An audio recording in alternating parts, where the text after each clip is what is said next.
हम synthetic materials देखेंगे।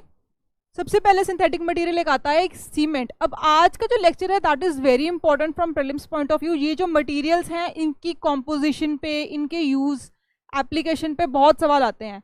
And not just UPSC, बाकी सारे स्टेट सिविल सर्विसेज कोई भी आप उठा लो, ऐसे सवाल आते हैं। और ये अक्सर, क्योंकि ये रट्टे वाला पोर्शन है, इसमें आपको रटना बहुत पड़ता है, तो इसलिए ये वाले क्वेश्चन कभी कभी लोगों से सॉल्व नहीं होते हैं, और इसीलिए ये क्वेश्चन फेवरेट बन जाते हैं पब्लिक सर्विस कमीशन के। फर्स्ट हम देखते हैं, देखो सीमेंट क्या होता है। वैसे तो आपको और मेरे को पता है सीमेंट क्या होता है, बट केमिकली अगर हम बोले तो व्हाट इज सीमेंट। देखो सीमेंट की केमिकल कॉम्पोजिशन ये है। सीमेंट सबसे पहले जब इसकी इन्वेंशन हुई थी दैट वाज वेरी इंटरेस्टिंग।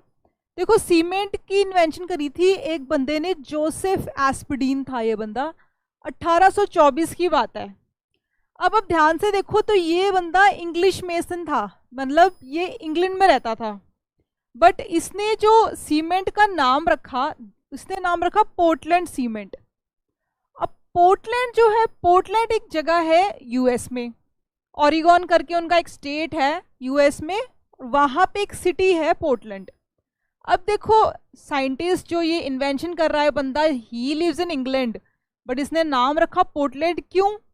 इसको हो गई एक गलत फहमी। इसको लगा कि ये जो पोर्टलैंड सीमेंट है ये एक्चुअली जो पोर्टलैंड में जो लाइमस्टोन मिलता है उसके जैसा दिखता है, ठीक है। इसलिए इसने इस सीमेंट का नाम ही पोर्टलैंड सीमेंट रख दिया। सो इस ये कंफ्यूज ना हो, क्योंकि इसकी इन्वेंशन हुई थी इंग्लैंड में। पोर्टलैंड सीमेंट जस्ट इसलिए पोर्टलैंड सीमेंट नाम रखा गया था क्योंकि ये पोर्टलैंड में जो लाइमस्टोन मिलता है, जैसे मार्बल होता है हमारा, लाइमस्टोन जो मिलता है उसके जैसा दिखता था ये, इसलिए इसका नाम बोला गया पोर्टलैंड सीमेंट। अब इसकी कॉम्पोजिशन देख लेते हैं। देखो पोर्टलैंड सीमेंट की कॉम्पोजिशन क्या होती है। कैल्शियम ऑक्साइड है इसमें सबसे ज़्यादा, 60 to 70% जो है इसमें कैल्शियम है, ठीक है। और 20 से 25% आता है सिलिका। सिलिका जो आपके रेत में भी मिलती है, रेत के कण में होती है वो। 5 to 10%, परसेंटेजेस याद ना मत रखिए, आप सीक्वेंस याद रखिए कि सबसे ज़्यादा है कैल्शियम, फिर है सिलिका, एंड फिर तीसरे नंबर पे है एल्यूमिना, ठीक है। और सबसे कम मात्रा में इसमें मिलता है आयरन, फेरिक ऑक्साइड, ठीक है। अब इसको याद रखने का तरीका देखो, हमारे प्रीलिम्स में एक पेपर होता है CSAT, CSAT, इसको ये है CSAF, कैल्शियम, सिलिका, एल्यूमिना और फेरिक ऑक्साइड। तो this is how you remember the composition of cement.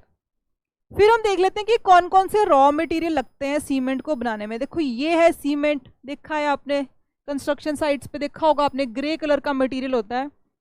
इसको बनाने के लिए एक तो लगता है लाइमस्टोन, जो कि आपको लाइम दे रहा है। अब लाइमस्टोन का क्या रोल है यहाँ पे। देखो लाइमस्टोन जो होता है इट गिव्स स्ट्रेंथ। सीमेंट की जो पोरोसिटी है, जो आपने सीमेंट देखा होगा, गीला सीमेंट जब लगा रहे होते हैं मजदूर, तो उसमें छेद होते हैं, हवा निकलती है। इसकी पोरोसिटी कम करने के लिए, यानी कि इसको मजबूती देने के लिए, इसकी स्ट्रेंथ को बढ़ाने के लिए लाइमस्टोन यूज किया जाता है, ठीक है। तो ये इसका रोल आप याद रखें, this is to increase the strength. Second है आपका क्ले। क्ले आपको क्या दे रहा है, देखो हमें यहाँ पे चाहिए था एल्यूमिना और सिलिका। क्ले यानी कि चिकनी मिट्टी, चिकनी मिट्टी आपको ये दोनों सेकंड और थर्ड इंग्रेडिएंट्स दे रही है, क्लियर है। एंड फिर आता है हमारा जिप्सम। जिप्सम हम क्यों डालते हैं, देखो जिप्सम का काम ये होता है कि वो सीमेंट का सेटिंग टाइम कम करता है। सीमेंट को नॉर्मली काफ़ी दिन लग जाते हैं, 6-7 दिन लग जाते हैं सेट होने में प्रॉपर, तो वो टाइम इतना नहीं होता है। बीच में बारिश पड़ गई तो सीमेंट की सेटिंग खराब हो जाती है, या मौसम चेंज हो गया, तो जिप्सम नाम की एक चीज़ डालते हैं ताकि ये जो सेटिंग होनी है, ये जो हार्डनिंग ऑफ सीमेंट होनी है, पक्का होना है सीमेंट को, वो जल्दी हो जाए, ठीक है। तो दिस इज सीमेंट। आगे हम देखते हैं कि सीमेंट की सेटिंग क्या होती है। देखो सेटिंग मैंने आपको अभी बताया कि वाटर, सीमेंट में हम पानी डालते हैं, ठीक है, एंड उसका फिर एक मिक्सचर बनाते हैं, मिस्त्री बनाते हैं, मिक्सचर ऐसा कुछ होता है, ठीक है। और इसको सेट करते हैं ईंटें लगा लगा के, ईंटों के बीच में जो लेयर होती है सीमेंट की वो लगा के, और फिर ऊपर से लगा के ऐसे लगाते हैं। और इसको फिर ये जब सूखता है तो ये एक हार्ड मास बन जाता है, फिर इसको कोई नहीं हिला सकता, फिर इसको तोड़ ही सकते हो। तो ये जो हार्ड मास बनने में ना बहुत टाइम लग जाता है। इट्स एन एक्सोथर्मिक रिएक्शन, इसको आप याद रखें। एक्सोथर्मिक मतलब क्या है, जब ये सीमेंट सेटिंग हो रही है इसकी तो ये हीट छोड़ता है, it releases heat in the air, ठीक है। खुद ठंडा हो रहा है, खुद सेट हो रहा है, और अंदर की जो इसकी गर्मी है वो बाहर निकल रही है। It is that's why it's called an exothermic reaction. और ये इसको खुद को ठंडे होने में कम से कम 7 दिन लगते हैं। तो ये एक्सोथर्मिक रिएक्शन, हीट निकलती है बहुत ज़्यादा, इसलिए इसके ऊपर पानी छिड़का जाता है। देखा होगा आपने, उसकी सेटिंग करने के लिए उसके ऊपर पानी छिड़का जाता है ताकि वो मजबूत हो जाए और जल्दी सेटिंग हो जाए, ठीक है। फिर देखते हैं, अब देखो सीमेंट से रिलेटेड 2-3 टर्म्स हैं। पूछा जाता है कि मोटार क्या होता है और कंक्रीट क्या होता है। तो मोटार, देखो मोटार क्या होता है, जब आपने सीमेंट में पानी डाला था, ठीक है, अभी डाला था, उसमें अगर आप सैंड भी डाल दोगे थोड़ी सी और, तो वो जो मिक्सचर है ये, इसे कहते हैं मोटार। इसी को हम उसमें लगाते हैं, ईंटों के साथ लगाते हैं और सेटिंग में करते हैं। तो सैंड एक एक्स्ट्रा ऐड करते हैं, दैट इज मोटार, ठीक है। फिर ये प्लास्टरिंग ऑफ वॉल्स, जो ये पीछे मैंने आपको दिखाया है, वॉल्स की प्लास्टरिंग हो रही है, जब आपका दीवारें बनती हैं पेंट से पहले, जो सीमेंट से सेटिंग होती है, प्लेन उसकी फिनिशिंग होती है, वो मोटार से करते हैं, ठीक है। और फिर एक चीज होती है कंक्रीट। अब ये जो मोटार देखो, दीवार ईंटों के बीच में जो लग रहा होता है, ये ऊपर ईंटें सेट होंगी, इसके ईंटों के बीच में भी जो लेयर लगती है वो मोटार की ही लगती है, cement plus sand plus water. फिर आता है कंक्रीट। अब देखो कंक्रीट थोड़ा इससे अलग है मोटार से। मोटार में हमने सीमेंट, पानी और रेत डाल दी। अब इसमें क्या हो रहा है, कंक्रीट में हमने पानी डाला, हमने सीमेंट डाला, और हमने क्या डाला, हमने सैंड भी डाली, ग्रेवल्स डाले, छोटे छोटे पीसेस स्टोन के, ठीक है, और पानी डाला। तो बेसिकली हमने थोड़े थोड़े पीसेस स्टोन के डाले, इसको मजबूती देने के लिए, इसकी पकड़ बढ़ाने के लिए। तो ये देखो, ये हमने छोटे छोटे पीसेस डाल दिए स्टोन के, सैंड हमने डाली ही थी, सीमेंट डाला, पानी डाला, तो ये जो पूरा मिक्सचर बना that is called concrete. Concrete और मोटार में मेन डिफरेंस ये है कि हमने यहाँ पे ग्रेवल्स डाले हैं, छोटी छोटी पत्थरी डाली है, पत्थरी बोलते हैं वो आप, छोटी छोटी पत्थरी डाली है, पत्थर के कण डाले हैं इतने इतने, आधे आधे या 1-1 इंच के, वो कंक्रीट बनता है। और कंक्रीट जो है दैट इज यूज्ड जहाँ पे आपको और ज़्यादा मजबूती चाहिए। सीमेंट तो एक फाइन हो गया, motor is very fine, concrete क्योंकि इसमें पत्थर डाले तो ये थोड़ा फ्रिक्शन इसमें ज़्यादा होगा, ग्रिप अच्छी बनेगी इसके सरफेस पे, ठीक है। नेक्स्ट हम देखते हैं रीइंफोर्स्ड कंक्रीट। अब बिल्डिंग्स बनती है, आपने देखा होगा कोई बड़ा मॉल बन रहा है, उसमें बेसमेंट बन रहा है, तो आपने देखा होगा कि ऐसी ऐसी लोहे के सरिये डाले होते हैं सीमेंट के बीच में। ये लोहे के सरिये क्यों डाले होते हैं? पहली बात तो ये जो सीमेंट है दैट इज कंक्रीट, वही जो मैंने आपको बोला कि पत्थरी वगैरह मिक्स करके मजबूती और देने के लिए ये चीज़ है। इसके बीच में आपने ये लोहे की रॉड्स और डाल दी। अब लोहे की रॉड्स क्यों डाली हैं, क्या रीज़न है? देखो फर्स्ट ऑफ ऑल लोहा जो है बहुत ज़्यादा मजबूत मेटल है, it is a metal and it's a very strong metal. अब ये पिक्चर देखो, अगर हम लोहा नहीं डालते, ऊपर से मान लो आंधी तूफान कुछ आया, तो ये ऐसे के ऐसे टूटेगी सीधी, ठीक है। इसके अंदर अगर हमने रॉड्स डाल दी, तो जब ये प्रेशर आएगा टूटने लगेगी, जो रॉड्स में प्रेशर डिस्ट्रीब्यूट हो जाएगा, रॉड प्रेशर को सह लेती है और वो पूरी की पूरी जो कंक्रीट है उसको फटने नहीं देती, उसको टूटने नहीं देती, उसको मजबूती देती है, ठीक है। तो चाहे क्रैक्स आ जाएं इसमें, ये देखो ऐसे ऐसे क्रैक्स आ जाएं, सीमेंट जो कंक्रीट है, बट लोहा मजबूत है सीमेंट से, तो लोहा जब आपने बीच में डाल दिया तो इसकी मजबूती और बढ़ गई, इसकी स्ट्रेंथ और बढ़ गई, और फिर कोई आंधी तूफान कुछ आए ये नहीं चीज टूटती, लोहा कैसे टूट सकता है? ठीक है, तो दैट इज द रीजन इसमें हम इसको बोलते हैं री एनफोर्स्ड कॉन्क्रीट, कि हमने इसमें आयरन को फोर्स किया है इसके अंदर। ठीक है,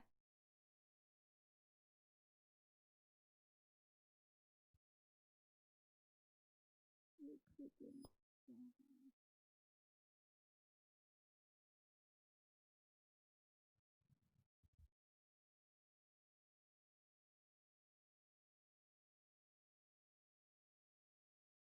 हम्म, तो हम लोहा इसमें इसलिए डाल रहे हैं ताकि इसको और मजबूती मिले, क्योंकि लोहे की प्रॉपर्टीज अलग है, सीमेंट की प्रॉपर्टीज अलग है, दो अलग अलग प्रॉपर्टीज वाली चीजों को हमने कंबाइन किया, तो जो भी प्रेशर आएगा अगर एक चीज टूटेगी तो दूसरी चीज बनी की बनी रहेगी। और हमने लोहा इसलिए यूज किया because it's very strong metal and easily available. ठीक है, हमने सोना चांदी नहीं यूज किया है। ठीक है, फिर आता है ग्लास पे। अब देखो ग्लास पे भी बहुत सवाल आते हैं, ग्लास का क्या है मेन। ग्लास की कॉम्पोजिशन होती है, ये जो नॉर्मल ऑर्डिनरी ग्लास है उसको सोडा ग्लास भी कहते हैं। ठीक है, SODA सोडा ग्लास, एंड इसकी कॉम्पोजिशन ये है।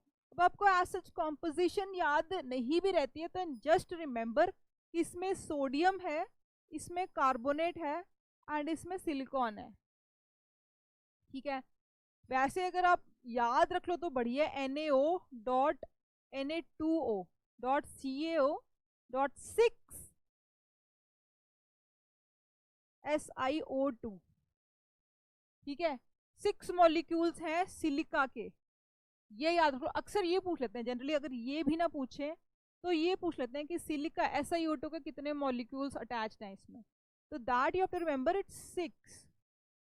ठीक है, रॉ मटेरियल्स देख लेते हैं। अब हमें सिलिका चाहिए अपने फाइनल कंपाउंड में, हमें कैल्शियम चाहिए, सोडियम चाहिए, तो रॉ मटेरियल आपके दिमाग में अपने आप आ गए कि सोडियम कार्बोनेट से हमें सोडियम ऑक्साइड मिल जाएगी, कैल्शियम कार्बोनेट से हमें कैल्शियम ऑक्साइड मिल जाएगी, और सिलिका का बेस्ट सोर्स होता है सैंड। सैंड खुद SiO2 होती है। ठीक है, तो ये आपको क्लियर हो गया। इट्स अ ब्रिटल मटेरियल, आपको पता है कि कांच टूटता है। ठीक है, हथौड़ी मारोगे या ऊपर से गिराओगे टूटता है, ट्रांसपेरेंट होता है, बट इसको हम कलर्स देके इसको हम कलर्ड ग्लास भी बना सकते हैं।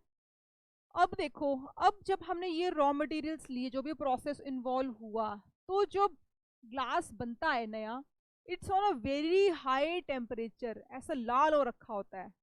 ठीक है, एंड जब ग्लास बन के आता है तो ये मोल्टन फॉर्म में होता है, पिघला हुआ ग्लास होता है। तो पिघले हुए ग्लास की कूलिंग बहुत इंपॉर्टेंट होती है, इसको कैसे हम नॉर्मल टेम्परेचर पे लेके आए, क्योंकि अगर हमने इसको ढंग से एक तरीके से नॉर्मल टेम्परेचर पे नहीं लेके आए तो या तो वो ट्रांसपेरेंट नहीं बनेगा, या बहुत ही कच्चा बन जाएगा, ब्रिटल, कि हल्का सा हिलाओ, हल्का सा उस पर प्रेशर पड़ेगा तो वो टूट जाएगा। तो हमें उसकी स्ट्रेंथ भी बरकरार रखनी है, उसकी ट्रांसपेरेंसी भी बरकरार रखनी है, ऐसे हमें उसको ठंडा करना है। अब देखो, अब अगर जल्दी कर दोगे, अगर आप उसको जल्दी कर दोगे तो ब्रिटल हो जाएगा, अगर आप उसको बहुत ही ज्यादा स्लो करोगे तो उसकी ट्रांसपेरेंसी खत्म हो जाएगी, वो ओपेक बन जाएगा। तो तरीका होता है कि कितनी स्पीड पे करना है, और यूनिफॉर्म कूलिंग, पूरे का पूरा जो ग्लास का पीस है वो उस पर कूलिंग इक्वली डिस्ट्रीब्यूटेड होनी चाहिए, यानी कि ऐसा नहीं कि एक साइड से कूलिंग पक्का चला दिया दूसरी साइड से वो गर्म रह गया, तो वो उसमें वो यूनिफॉर्मिटी नहीं आएगी, ग्लास की वो ट्रांसपेरेंसी नहीं आएगी। एंड ये जो प्रोसेस है जिसमें हम उसको स्लोली कूल कर रहे हैं और यूनिफॉर्मली कूल कर रहे हैं, इसको एनीलिंग कहते हैं। It's a very important process. तो ये आपसे पूछ सकते हैं, ग्लास हमेशा एनीलिंग के थ्रू ही कूलिंग की जाती है, प्रॉपर कूलिंग जो अच्छी कूलिंग है। कलर ग्लास वही है, कलर ग्लास अगर आपको बनाना है, कलर देना है आपको ग्लास को, तो आप उसमें कुछ तरह की मेटेलिक ऑक्साइड्स डालोगे, मेटल्स की oxide, cuprous oxide, cupric oxide, ferrous oxide, ferric oxide, ऐसे मेटल से बनी ऑक्साइड्स या कोई सॉल्ट डालोगे जब वो मोल्टन फॉर्म में है ग्लास। अब देख लेते हैं थोड़ा ये आपको एग्जाम में पूछ सकते हैं कि कौन सा मेटल ऑक्साइड डालने पे या कौन सा सॉल्ट डालने पे क्या कलर आता है। तो थोड़ा मैंने ट्राई किया है कि आपको ये चीजें याद हो जाएं। Let's see. अब देखो, क्यूप्रस एंड क्यूप्रिक, इसमें क्या आ रहा है? आर। दोनों में आर आ रहा है। यहाँ पे आ गया रेड, क्योंकि इसमें आर आ रहा है, बट आर दोनों में आ रहा है, तो ध्यान रखो ये दिस इज क्यूप्रस। एंड में एस आ रहा है, इसमें क्यूप्रिक एंड में सी आ रहा है। सी अल्फाबेटिकल ऑर्डर में एस से पहले आता है, ठीक है। इसलिए यहाँ पे हमने पीकॉक पीकॉक ब्लू रखेंगे, क्योंकि यहाँ पे पी आ रहा है, ठीक है। और क्योंकि एस बहुत बाद में आता है सी के, इसलिए यहाँ पे हमने रेड लिया, यहाँ पे हमने ब्लू लिया। क्लियर है? देखो पी दोनों में आ रहा है, तो पीकॉक तो यहाँ पे आएगा क्यूप्रिक में। किसके साथ अगर पीकॉक ब्लू कंबाइंड है, बट हमें चेक करना है कि ब्लू किसके साथ आए, तो ब्लू आएगा क्यूप्रस के साथ आएगा कि क्यूप्रिक? क्यूप्रिक के साथ, इसलिए क्योंकि C comes way before S in alphabetical order. तो हमने ये जो ब्लू वाला कलर है, या इसको पीकॉक को हटा दो, एंड में लगा लेना। जब ब्लू आपने निकाल लिया कि क्यूप्रिक के साथ ब्लू आ रहा है, तो आगे पीकॉक ब्लू लगा दो। ब्लू आएगा क्यूप्रिक सी के साथ, आर आएगा एस के साथ क्यूप्रस के साथ, क्योंकि आर और एस मिले हुए हैं और बी और सी मिले हुए हैं अल्फाबेटिकल ऑर्डर में। तो ये आपको इजी है। Cupric is with blue, cuprous is with R. अब हम देखते हैं फेरस और फेरिक का, देख लेते हैं। अगेन फेरिक, सी आ रहा है, तो C will come with B, brown आ गया, ठीक है। एंड यहाँ पे फेरस आ रहा है, एस। तो एज इट इज आपको देखो याद नहीं रखना, मेंस का एग्जाम नहीं है, प्रीलिम्स का एग्जाम है, तो हमें एलिमिनेशन करनी है। तो ऐसा नहीं है कि हमें ये छुपा हुआ है, ये ऑप्शन हमारे सामने होंगे और इन दोनों में ही कंफ्यूजन करने के लिए ये दोनों ही ऑप्शन दिए होंगे। हमें देखना है कि ये किससे मैच होएगा। सी वाला जो है ferric, that will match with B, B is closer to C. And S जो है वो जी के ज्यादा क्लोज है कि बी के ज्यादा क्लोज है? जी। तो जी के साथ आ जाएगा अपना S. Ferrous oxide is gives green colour. फिर हम देख लेते हैं और मैंगनीज। अब देखो क्यूप्रस क्यूप्रिक फेरस फेरिक, किसी में एन आ रहा है, एन आ रहा है मैंगनीज में, मैंगनीज डाइऑक्साइड, तो एन यहाँ पे आ रहा है, तो लाइट पिंक, पिंक कलर की बात हो रही है, ठीक है। Manganese gives pink colour, N N याद रखना। फिर आ जाओ कैडमियम सल्फाइड, ये आपको एज इट इज याद रखना पड़ेगा। कार्बन आप याद रख सकते हो कि कार्बन बी आ रहा है, A R, amber B, carbon और एम्बर बी अल्फाबेट इसमें याद रखिए। और कोबल्ट में, कोबल्ट ऑक्साइड में फिर से अगेन बी आ रहा है, तो it gives blue colour, B भी याद रख सकते हैं आप, ठीक है।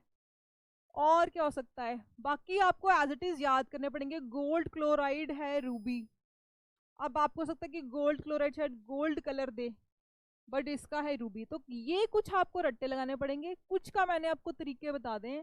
पोटेशियम डाइक्रोमेट, ग्रीन कलर आ रहा है, क्रोमेट से आप याद रख सकते हैं, यहाँ पे आर आ रहा है तो ग्रीन आ रहा है, ठीक है। तो कुछ कुछ तरीके हैं, और इसको आप थोड़ा सा टाइम लगा के, थोड़े अपने शॉर्टकट्स बना के याद कर लेना। कुछ मैंने आपको बता दिए, but still you have to go through it again.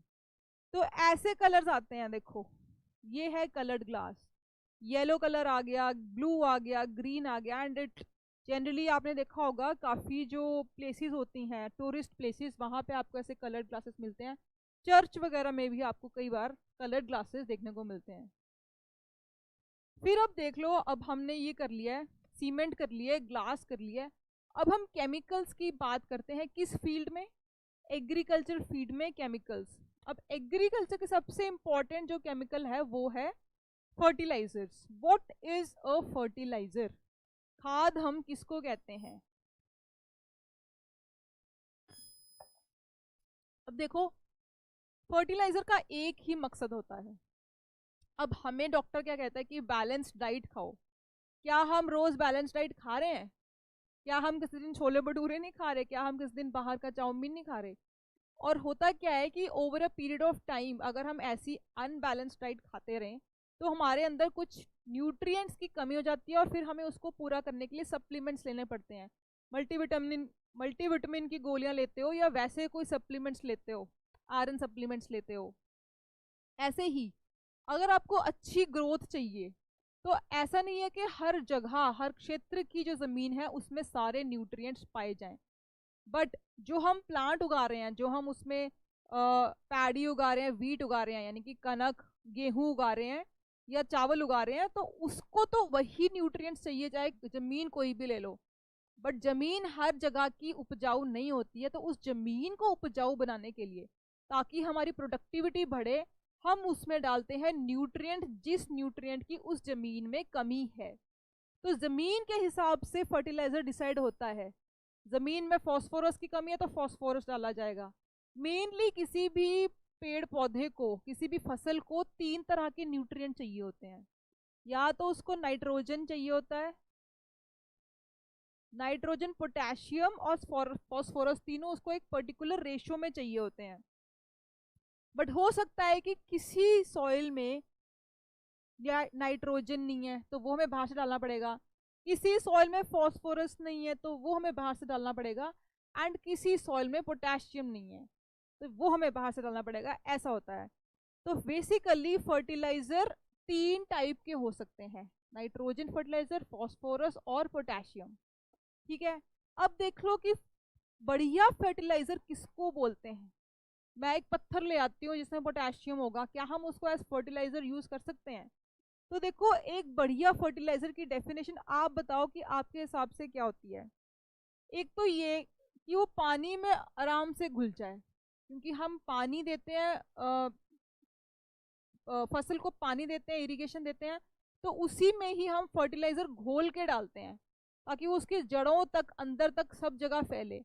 तो अगर वो घुलेगा नहीं, अगर वो इनसॉल्युबल होगा तो वो जड़ों तक कैसे पहुंचेगा? तो वो ऊपर ही रह जाएगा जमीन पे और अंदर समा नहीं पाएगा प्लांट्स के अंदर।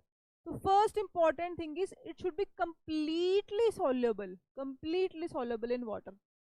सेकेंड कंडीशन है कि easily assimilated by plants. Assimilated मतलब कि प्लांट्स उसको अपने अंदर एब्जॉर्ब कर लें, खींच ले। पानी में तो घुल गया, जड़ों तक भी पहुंच गया, बट जड़ों ने जब पानी को खींचा, ये जड़ है मान लो, यहाँ पे पानी पड़ा हुआ है, ठीक है, और पानी के अंदर है हमारा फर्टिलाइजर।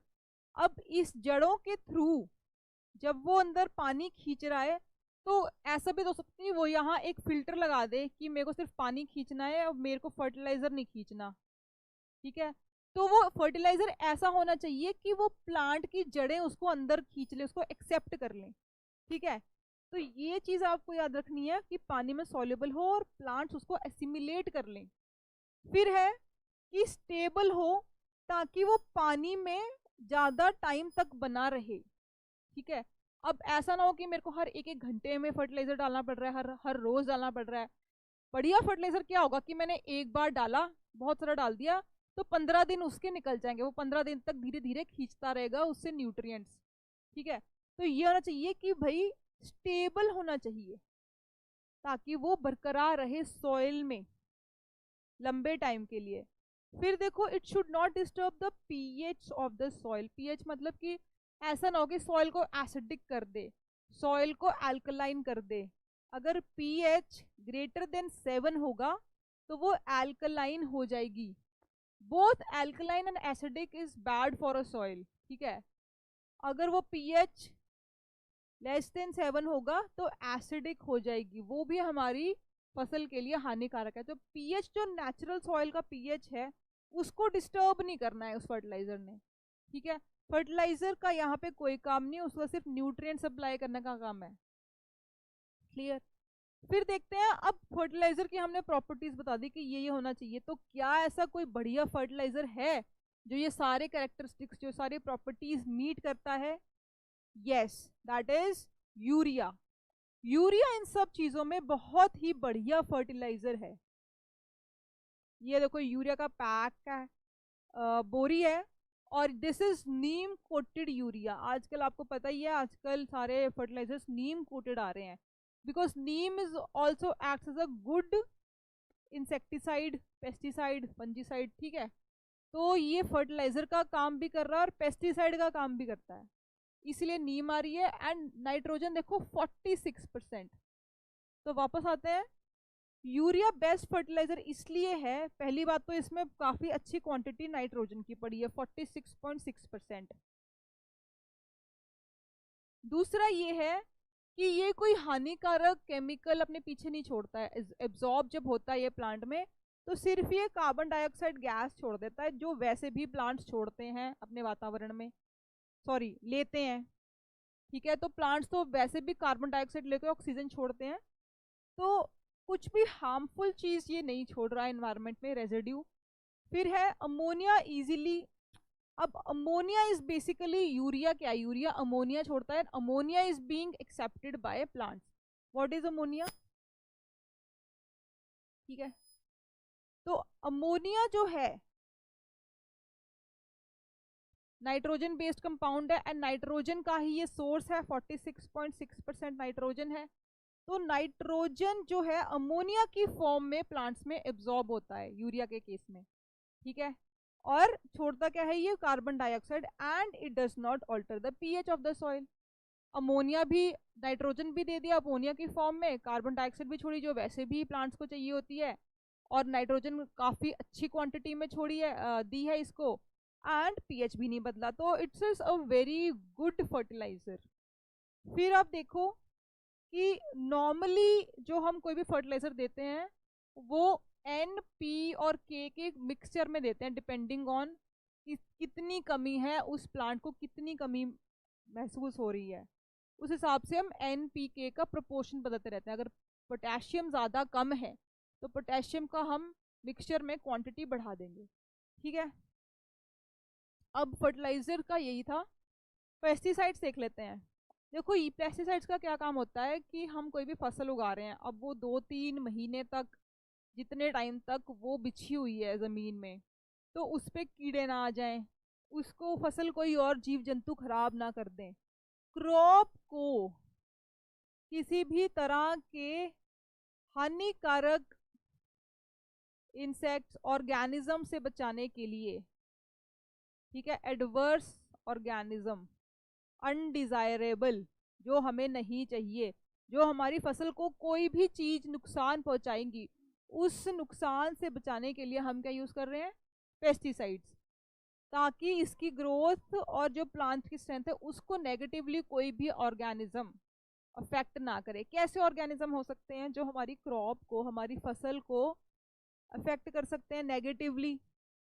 देखो एक तो आपने सुना होगा कि केंचुआ होता है, अर्थवॉर्म, वो अच्छा माना जाता है, that is good for soil, क्योंकि वो सॉइल को खा के छोड़ता है, तो फर्टिलिटी उसकी पोरोसिटी बढ़ती है, ठीक है। उसकी जैसे हम गुडाई करते हैं तो वो गुडाई का काम करता है। यहाँ पे क्या हो रहा है, पेस्टिसाइड्स जो नेगेटिव, अब वो अर्थवॉर्म एक ऐसी चीज है जो नेगेटिवली इम्पैक्ट नहीं करती, पॉजिटिवली इम्पैक्ट करती है। बट मोस्टली जो ऑर्गेनिज्म है हम देखते हैं दे इम्पैक्ट नेगेटिवली, एडवर्स इफेक्ट होता है, और उन्हीं को मारने के लिए हम पेस्टिसाइड यूज कर रहे हैं। पेस्टिसाइड्स की टाइप देखो, इंसेक्टिसाइड्स कीड़े मकोड़े, इंसेक्ट्स को मारती है, कोई भी इंसेक्ट, कोई भी कीड़े जो आपकी फसल को खा रहे हैं। फंजीसाइड्स, किसी भी तरह की फंगस लग गई है आपकी प्लांट्स को, ठीक है, उससे बचाती है। नेमेटिसाइड्स, अब ये वर्ड्स याद रख लेना, ये मैच द फॉलोइंग में आ सकता है। नेमेटिसाइड्स हमारे ईल वॉर्म को मारती है, ये है ईल, ठीक है। ये भी ऐसे अर्थवॉर्म जैसी होती है, बट ये बुरी है, अर्थवॉर्म अच्छा है, ठीक है। तो ऐसी होती है, छोटी सी स्नेक जैसी होती है, ईल वॉर्म बोलते हैं। नेमेटिसाइड्स इनको मारने के लिए होता है। मोलस्किसाइड्स, मोलस्किसाइड्स, मोलस्क क्या होता है, जो स्नेल होती है जिसके ऐसे ऊपर एक शंख बना होता है, देखा होगा आपने, ऐसे होती है, 2 एंटीने लगे होते हैं, ठीक है, और ये रेंगते रेंगते चलती है, ठीक है। ये होती है स्नेल, और बहुत स्लो चलती है, इसको बोलते हैं मॉलस्क साइंटिफिक लैंग्वेज में। तो ये भी कई बार हमारे क्रॉप्स को, हमारी फसल को नुकसान पहुंचाती है, और इसको मारने के लिए हम क्या यूज कर रहे हैं, मोलस्किसाइड्स। ठीक है, ऊपर इसके शेल होता है। फिर आता है हर्बिसाइड्स।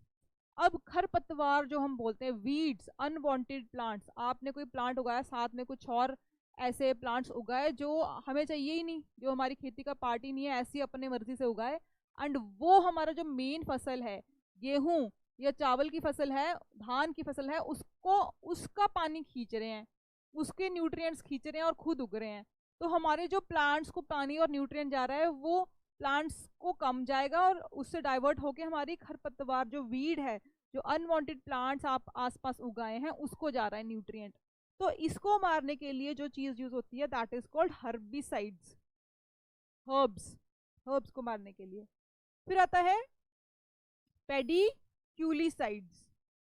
पेडिक्यूलिसाइड्स होती है जुएं मारने के लिए। हमारे बालों में जुएं होती हैं, ऐसी फसल में भी जुएं होती हैं, उनको मारने के लिए क्या यूज करते हैं, पेडिक्यूलिसाइड्स।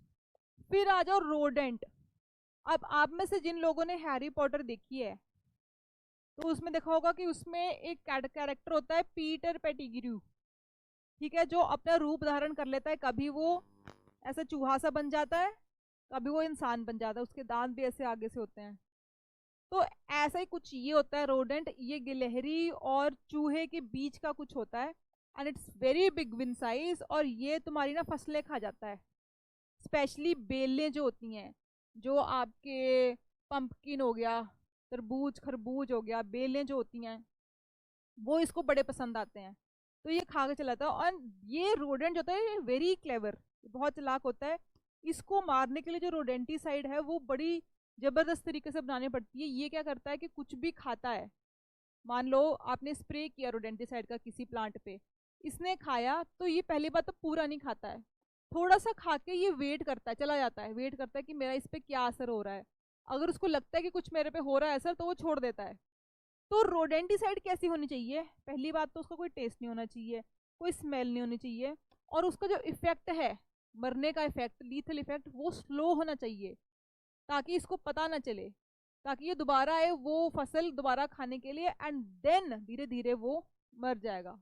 ये आपने याद रखनी है। फिर देख लेते हैं, अब एक्सप्लोजिव्स पे भी सवाल आ सकता है, आया भी है। एक्सप्लोजिव पे इसलिए सवाल भी आया है because it's a news topic also, current affairs में। अब इंडिया में टेररिस्ट अटैक्स इतने होते हैं, कौन से केमिकल यूज हो रहे हैं, कौन सा वेपन्स यूज हो रहे हैं ब्लास्ट करने के लिए, क्या चीजें, क्या गोला बारूद यूज हो रहा है, उससे कनेक्टेड फिर एक्सप्लोजिव के भी आपको पता होना चाहिए। तो देखो, कुछ तो मैंने एनलिस्ट कर दिए हैं, ये आप याद रखो चाहे ना रखो, ठीक है। नाइट्रोग्लिसरीन, इसको नोबल्स ऑयल भी बोलते हैं, नाइट्रोग्लिसरीन। देन एसीटोन पर ऑक्साइड एंड नाइट्रोसेल्यूलोस, ये तीन है। बट आपको जो मेन जो न्यूज में आते हैं, जो काफी फेमस हैं, वो है ये नीचे वाले, मैंने रेड में कर दिए हैं, ट्राई नाइट्रोटोलुइन, टीएनटी। ठीक है, TNT is a very very dangerous chemical जो एक्सप्लोजिव्स में यूज होता है। फिर आरडीएक्स बहुत फेमस, आपको पता है, काफी सारी आजकल जो नेटफ्लिक्स पे सीरीज आ रही हैं आरडीएक्स पे आ रही हैं, एंड आरडीएक्स इसलिए इंपॉर्टेंट है बिकॉज जो 1993 के मुंबई ब्लास्ट हुए थे, उसमें कहते कि बहुत तादाद तक आरडीएक्स बॉम्बे में आई थी, और कहते जो ब्लास्ट में लगी वो बहुत कम क्वांटिटी लगी, और बाकी की जो आरडीएक्स अभी भी पता नहीं बॉम्बे में है, महाराष्ट्र में है कि नहीं, कहाँ है, we don't know, and it is actually dangerous that we don't know, क्योंकि कहीं भी वो दोबारा यूज हो सकती है ब्लास्ट के लिए। 1993 की बात है, देखो अभी तक हम ट्रैक नहीं कर पाए कि बाकी की इतने ज्यादा क्वांटिटी में, सिर्फ इसका एक पोर्शन यूज हुआ था ब्लास्ट में, and that created these big blast.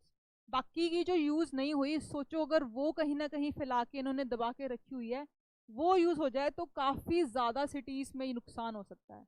This is RDX, research department explosive. देखने में ऐसा फुल फॉर्म लगता है कि रिसर्च डिपार्टमेंट थोड़ा ना होगा किसी एक्सप्लोजिव का फुल फॉर्म, बट हाँ this is funny, research department explosive ही इस आरडीएक्स की फुल फॉर्म है। ठीक है, एंड इसको इटली में T4 बोलते हैं, हेक्सोजन बोलते हैं जर्मनी में, ये भी ऑल्टरनेट नेम्स याद रख लो, आरडीएक्स का तो एटलीस्ट रख ही लो, बाकी कुछ याद नहीं हो रहा है तो। Hexogen in Germany and T4 in Italy, and US में इसको बोलते हैं साइक्लोनाइट। ठीक है, ये आप टर्म्स याद रखिए। फिर दो और इंपॉर्टेंट आते हैं, C4 एंड डायनामाइट। डायनामाइट तो आपको पता है कि काफी हद तक कोल माइंस में भी यूज होता है। ठीक है, डीप माइनिंग करने के लिए, फाड़ने के लिए जमीन को डायनामाइट यूज किया जाता है। तो this would be easy to remember, C4 भी आप याद रख लीजिए। TNT और RDX आप प्लीज साथ में याद रखिए, और इनके ऑल्टरनेटिव नेम्स भी आपको पता होने चाहिए। यहीं पे थोड़ा सा ये इन्फॉर्मेशन थी एक्सप्लोजिव की। अब ये जो पॉलीमर्स वाला टॉपिक है, this is very very important. ठीक है, अभी भी 2022 के मेन प्रीलिम्स में भी सवाल आए थे। प्रीलिम्स में सवाल आया था पेट बॉटल पे, PET, जो हम कोका कोला की पेट बॉटल बोलते हैं, उस पे आया था। PET actually the name, it's the name of the polymer जिससे वो बॉटल बनती है, जो 1-1.5 लीटर की कोक की बॉटल होती है। ठीक है, और आते रहते हैं, this is a favourite topic of UPSC and all other state civil services. ठीक है, तो ये बहुत सिंप्लीफाई करके आपको बता रही हूँ फोटोज के साथ, so that you don't get confuse. अब देखो, पॉलीमर क्या होता है? पॉलीमर, तो it's made up of two words, two Greek words हैं। पॉली मतलब होता है मेनी, मल्टीपल, प्लूरल। ठीक है, और मर मतलब होता है unit, the basic unit, the smallest unit. तो जो स्मॉलेस्ट यूनिट्स हैं, बहुत सारी स्मॉलेस्ट यूनिट्स को अगर आप कंबाइन कर रहे हो तो पॉलीमर बन रहा है। तो बेसिकली हाइड्रोकार्बन्स, हाइड्रोकार्बन्स की बहुत छोटी छोटी यूनिट्स आपस में ऐसे जुड़ी हुई है वीक बॉन्ड से, और जब ये बहुत लंबी चेन बनती है, ऐसे से लंबी चेन बनती है, बहुत ही लंबी, तो ये बनते हैं पॉलीमर। एंड क्योंकि ये इतनी लंबी लंबी चेन्स हैं, इसलिए ये बायोडिग्रेडेबल भी नहीं है। कहते हैं सबसे पहला जो प्लास्टिक धरती पे बना था, वो आज तक भी पड़ा ही है वैसे का वैसे, वो बायोडिग्रेड नहीं हुआ है, बिकॉज ये जो पॉलीमर्स हैं, जो प्लास्टिक है, plastic and polymer the same thing, बहुत लंबी लंबी चेन से बना हुआ है, ये जल्दी टूटते ही नहीं है, इसके bonds very stable bonds.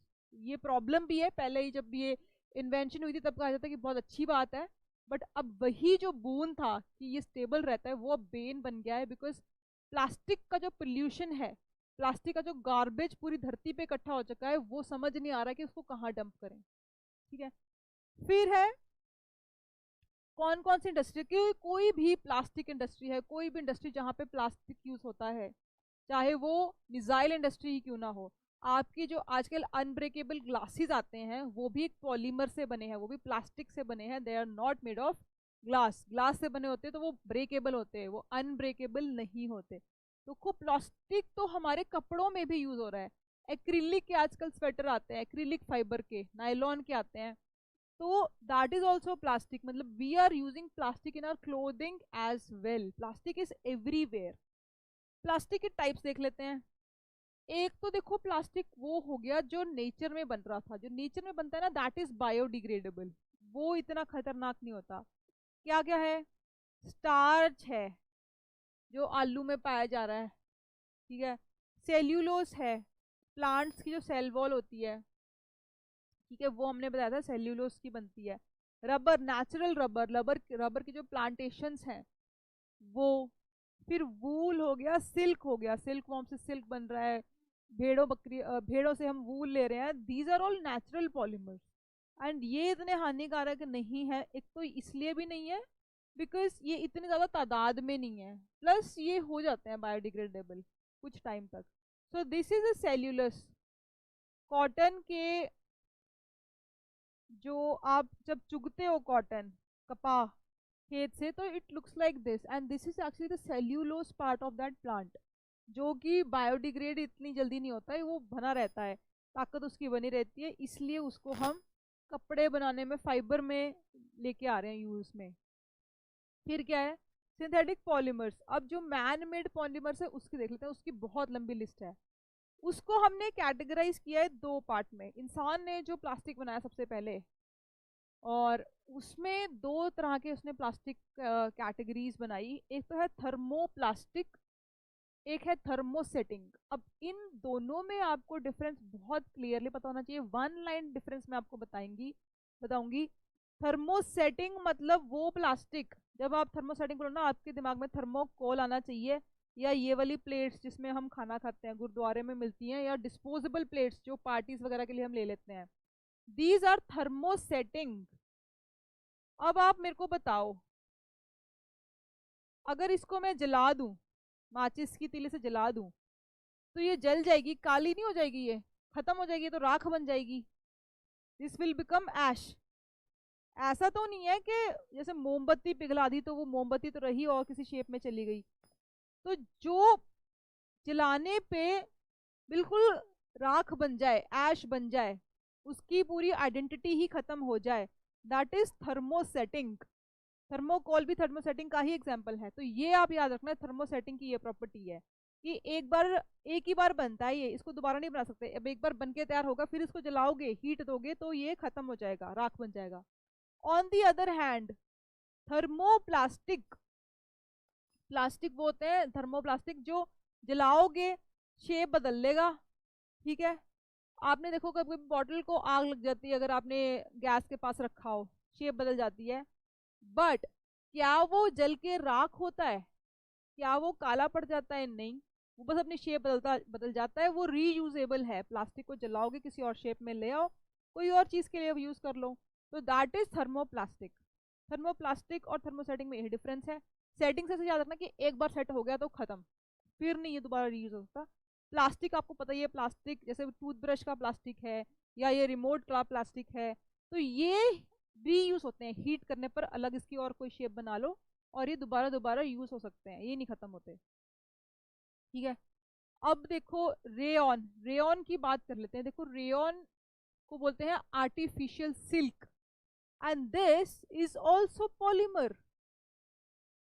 Polymer और प्लास्टिक आप इंटरचेंजेबली यूज कर लो ताकि आपको समझ आए कि हम किस चीज की बात कर रहे हैं, हम प्लास्टिक की बात कर रहे हैं। तो रेयन एक ऐसा प्लास्टिक है जो कि आर्टिफिशियल सिल्क बोलते हैं, because it looks like silk, its properties are similar to that silk. तो देखो प्लास्टिक धीरे धीरे हमारे कपड़ों में भी आ गया है। इसकी मिक्स करते हैं हम, कॉटन के साथ इसको मिक्स करके पहनते हैं, बेडशीट्स बनती हैं। वूल के साथ जब मिक्स करते हैं तो कारपेट्स बन रहे हैं। ठीक है, और इस बनता कैसे है ये याद रख लेना आप। आर्टिफिशियल सिल्क होता है रेयन। सिल्क क्योंकि बहुत महंगा पड़ता है, तो ये सस्ता सिल्क जो लोग अफोर्ड नहीं कर सकते हैं, असली सिल्क क्योंकि वो सिल्क वॉर्म से बन रहा है, रेयर है, तो वो ये आर्टिफिशियल सिल्क पहनते हैं जो कि प्लास्टिक पॉलीमर से बन रहा है। एंड कैसे बन रहा है?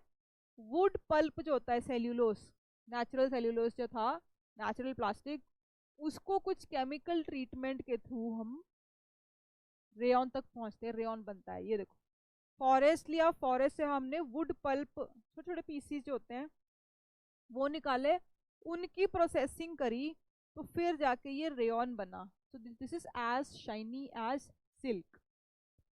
फिर हम देखते हैं कि पॉलीथिलीन।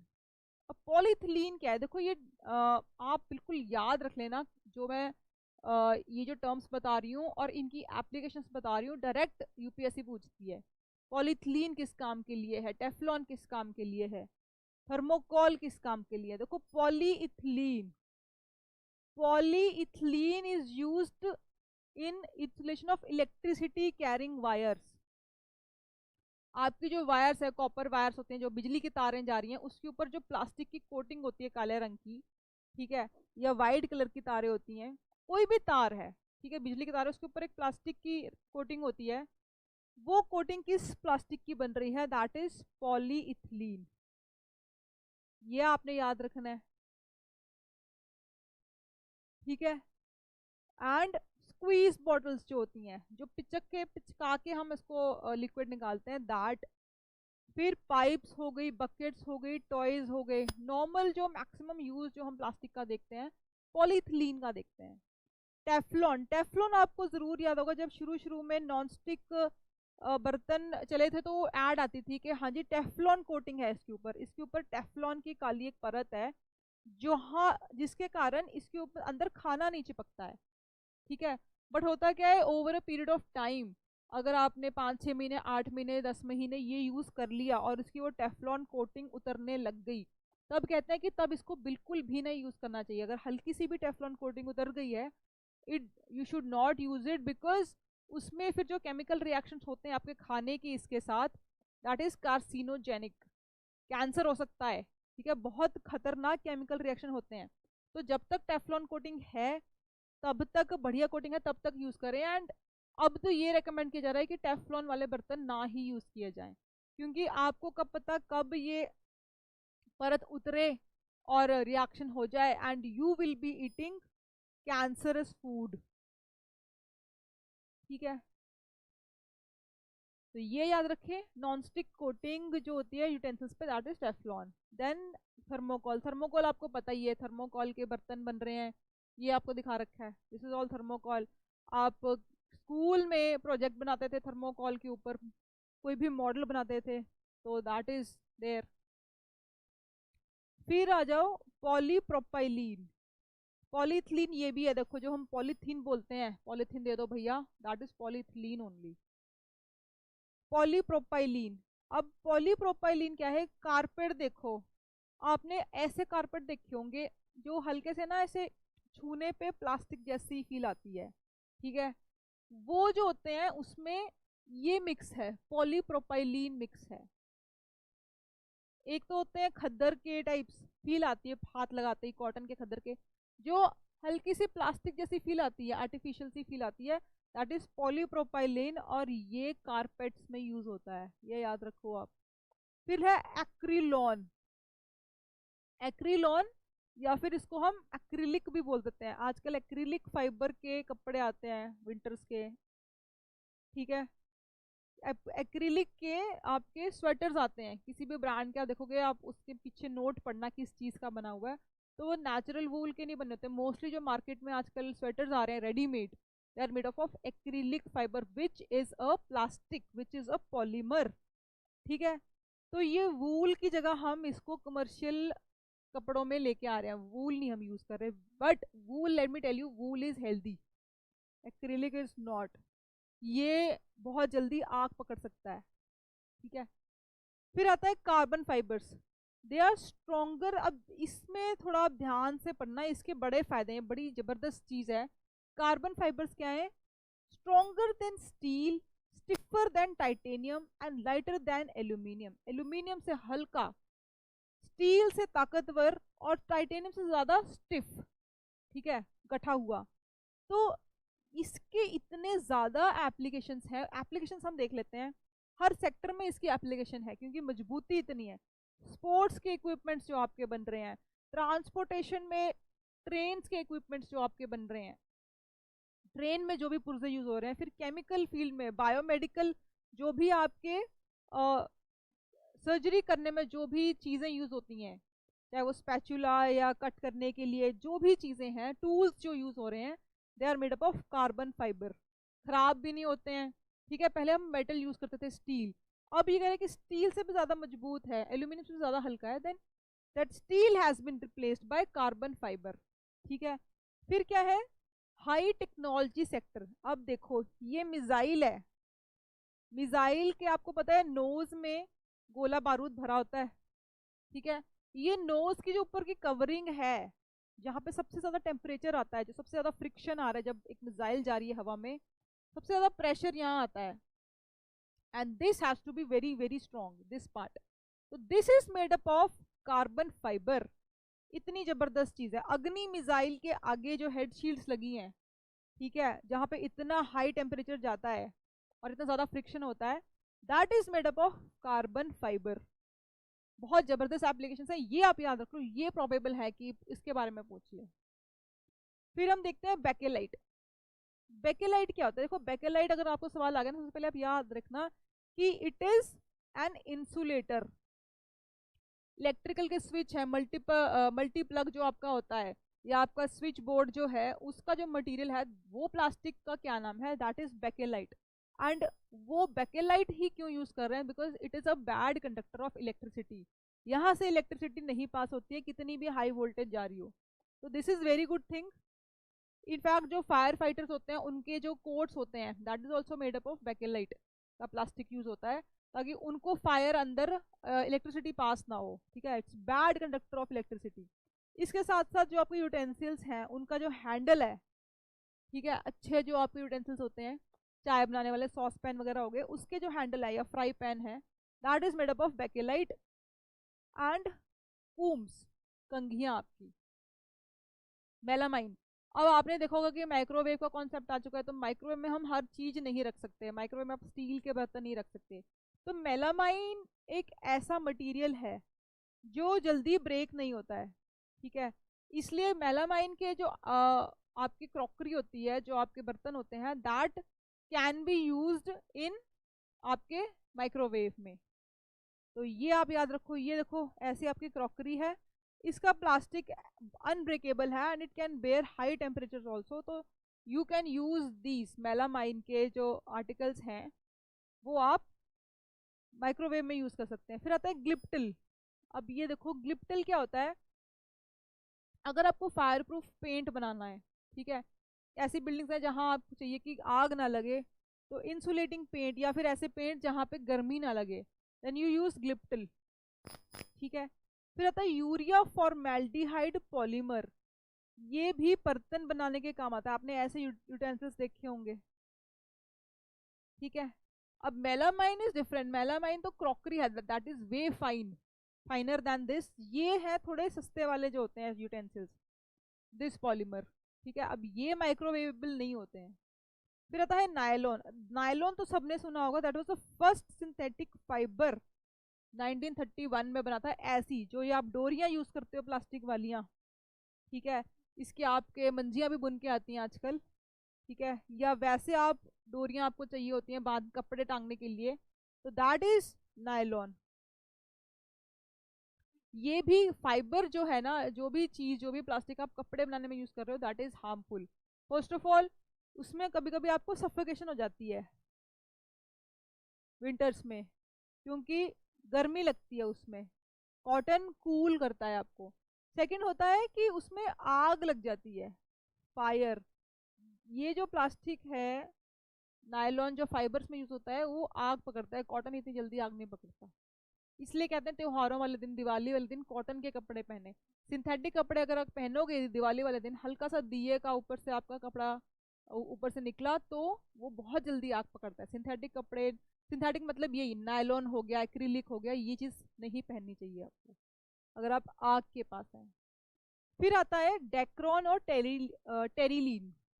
ये again it is a fibre, और जैसे ही फाइबर आपने देखा तो समझ लो इसकी कॉटन के साथ ब्लेंडिंग हो रही है एंड इसकी वूल के साथ ब्लेंडिंग हो रही है।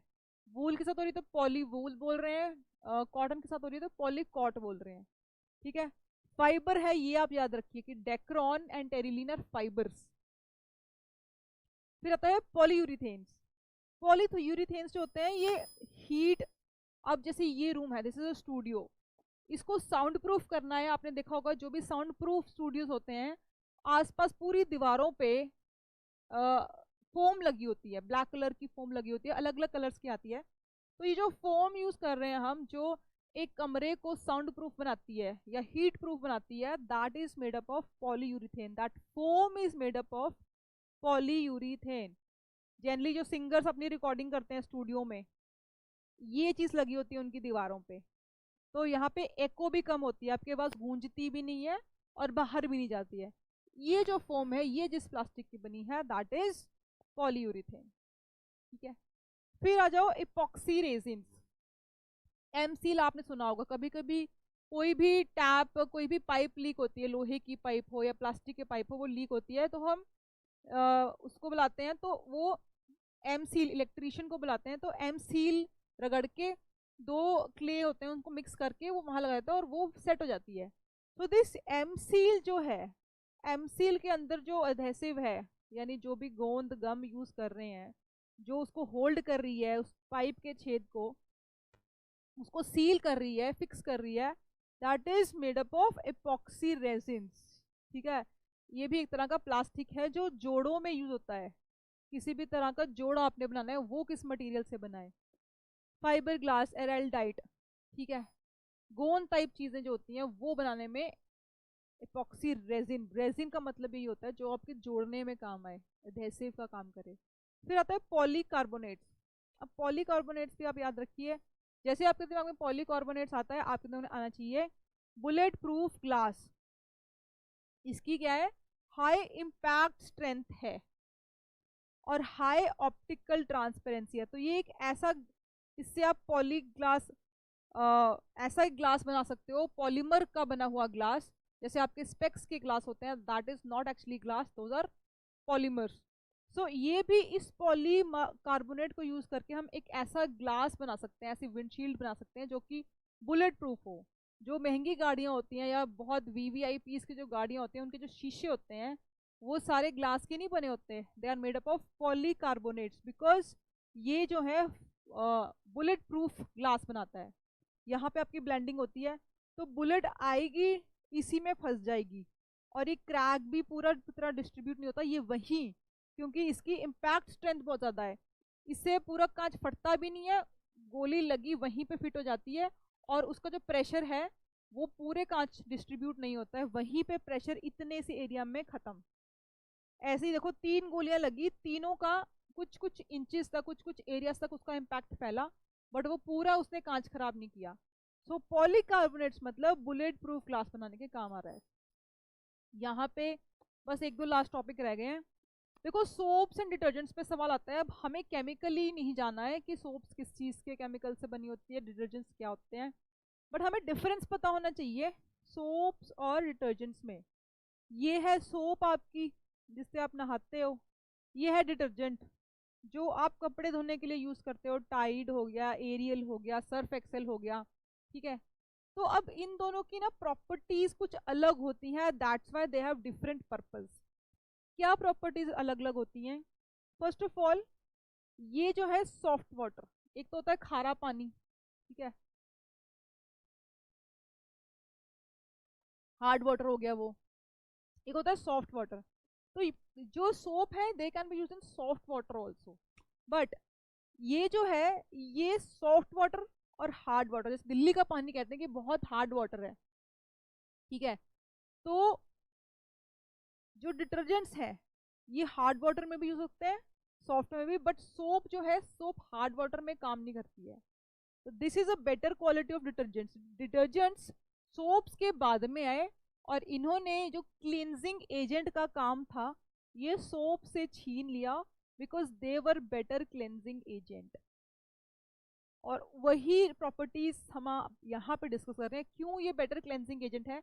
बिकॉज कई कई जमीन जो है, कई कई क्षेत्र की जहाँ पे हार्ड वाटर है, तो वहाँ पे सोप काम नहीं कर पा रही, सोप कपड़े नहीं धो पा रही, वहाँ पे हम डिटर्जेंट्स यूज कर रहे हैं क्योंकि वो डील कर पा रहे हैं उस जमीन की हार्ड वाटर से भी।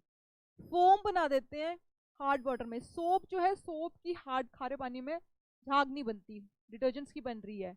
फिर देखो it reacts with calcium and magnesium ions present in water, पानी में पड़े होते हैं कैल्शियम और मैग्नीशियम आयंस, ठीक है, हार्ड वाटर, ये रिएक्ट कर जाती है, इसीलिए ये काम नहीं करती हार्ड वाटर में। बट जो डिटर्जेंट्स हैं ये क्या करते हैं, ये सोप से बेटर है, बिकॉज ये फालतू के पंगे नहीं लेते, ये हम कैल्शियम से भी रिएक्ट कर जाए, मैग्नीशियम से भी रिएक्ट कर जाए, ये अपना काम करते हैं, ये फालतू में पानी में जो भी केमिकल्स या आयंस पड़े हैं उनसे रिएक्ट नहीं करते हैं। फिर आ जाओ, waiting property of soap is less, मतलब क्या है कि इट्स हाइड्रोफोबिक, ये पानी से थोड़ा डरती है, तो पानी से जल्दी मिक्स नहीं होती है, गीली नहीं होती है जल्दी। जबकि जो ये है डिटर्जेंट्स हैं, इनकी जो वेटिंग प्रॉपर्टी है that is more. What does that mean?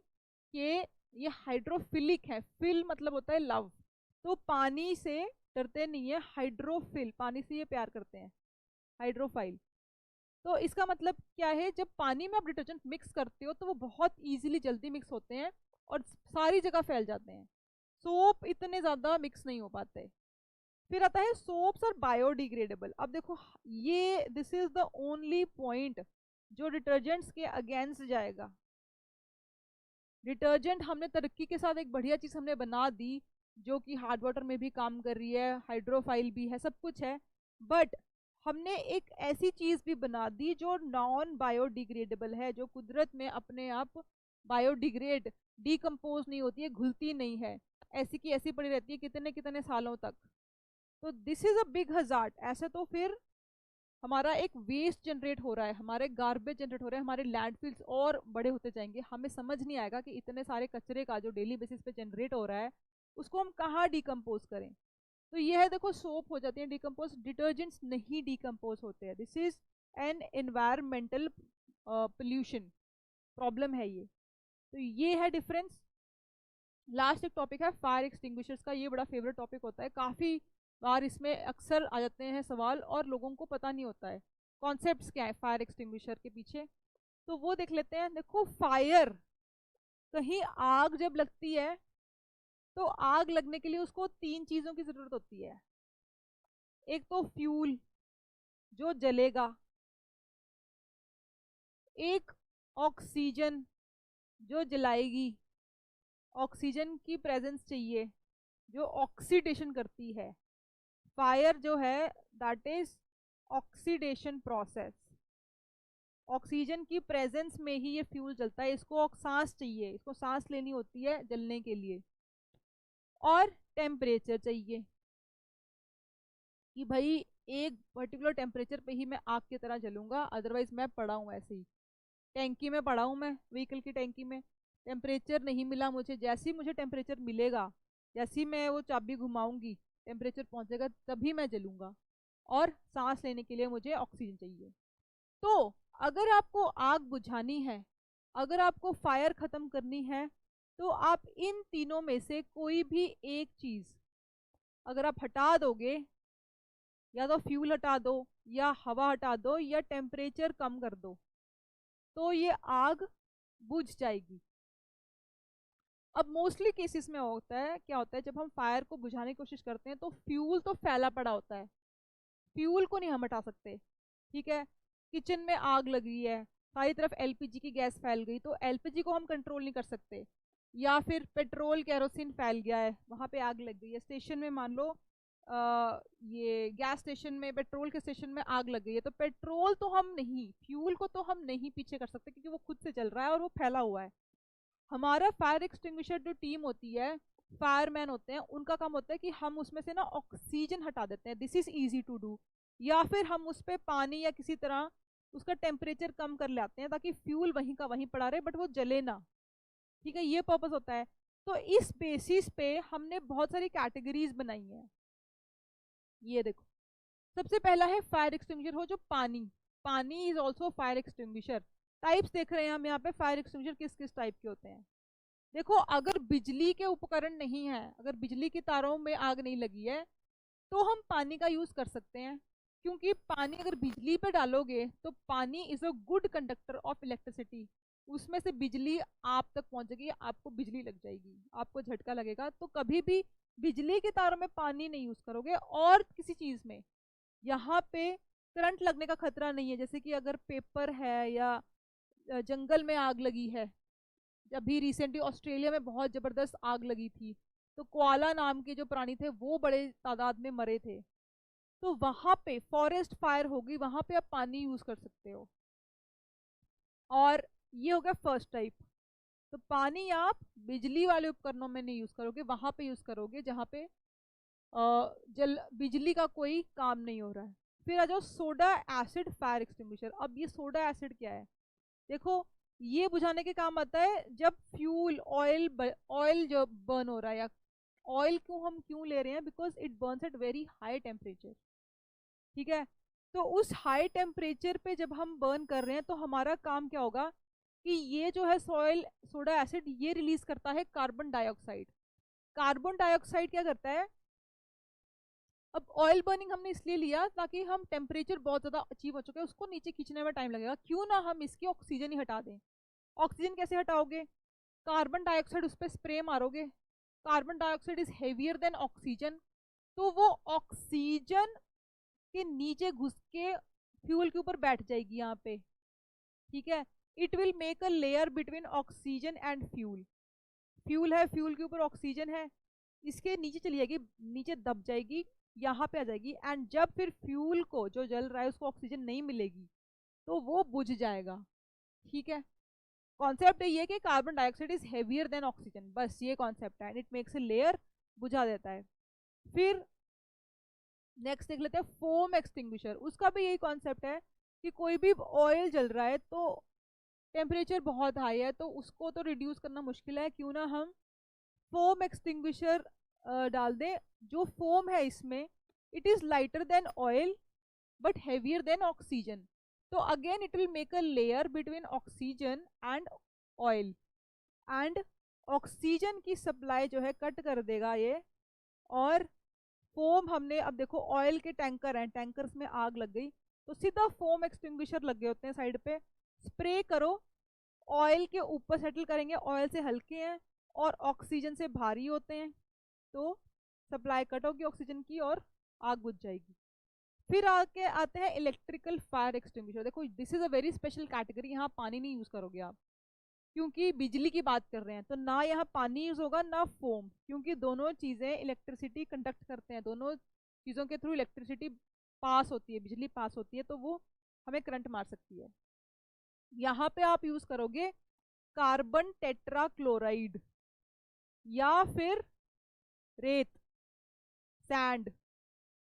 आपने अक्सर ऐसे देखा होगा, ये ऐसे बाल्टियां बनी होती है, ऊपर फायर लिखा होता है, अंदर रेत भरी होती है, तो ये जनरली आपको बिजली के तारों के पास मिलता है, बिजली का जहाँ काम होता है, जहाँ आग लग सकती है, वहां पे ये रखे होते हैं। बिकॉज रेत क्या करती है, रेत भी वही करती है, रेत को आप फेंकोगे, it is a bad conductor of electricity, electricity pass नहीं होती है, ऑक्सीजन से भारी है, तो उस पर गिरेगी, ऑक्सीजन की सप्लाई काटेगी और आग बुझ जाएगी। ठीक है, तो रेत होती है, या कार्बन टेट्रा क्लोराइड के पंप्स आते हैं, वो आप स्प्रे करोगे तो वो भी यही काम करते हैं, it is also bad conductor of